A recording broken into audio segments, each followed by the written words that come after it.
Hello Lasantha අයියා. මල්ලි මොනවද ඕනේ? කාකුඩු තියෙනවද? මල්ලි යාර චමු ටික ඔක්කොම අරන් ගියානේ මං කහකුරු ටික. එහෙමද අයියා?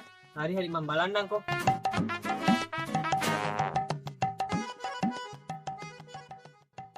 ඒ කීයද? 50. මේ 70. මේ 80. මේ දෙකම 70ට දෙන්න බෑ. කඩේ තාත්තගේ නෙමෙයිනේ. ඒකත් හරි. මේ කාබත් නැහැ. තියෙනවා. තියෙනවනේ. දාන්නකෝ ටේබල් එකට. යන්න මං ගේන්න.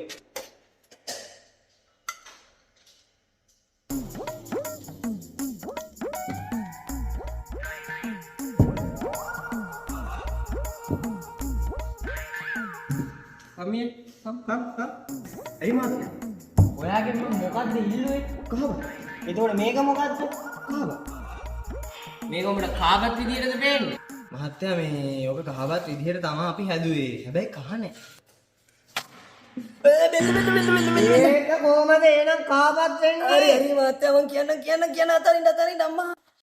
නෑ මහත්තයා අර චම්මෝම ඊයේ හොටෙල් එකට බලලා කහකුරු ටික උස්සලානේ. එතකොට මේ පරිප්පුව කොහමද කාවුනේ? මේක නම් මහත්තයා පෙරේද පරිප්පු.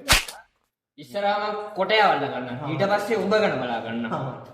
මහත්තයා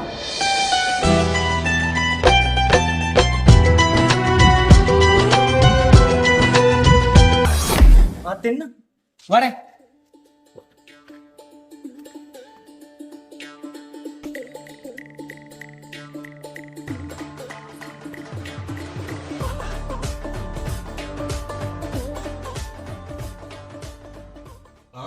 අම්මට සිරි කොට්ටා උඩු බෙදනවා වගේ. කියන්නේ කඩේවත් ගමේ කහන ආසාවට ගන්න කාබත් එකක් නෑ හෝටල් එකේ. මොකද්ද කරන වැඩේ? උයර් මොංගල් කියලා හිතුවද තවුස්සේ? මචං කලබල වෙන්න එපා. කලබල මේ ඔයා නේද අපේ හෝටලේ කහ ටිකටත් වැඩි දුන්නේ? අප්පට සිරි ඒකත් වුණාද? ඇයි උඹ හිතුවද කැමරා තියෙන පොල් ගන්න කියලා?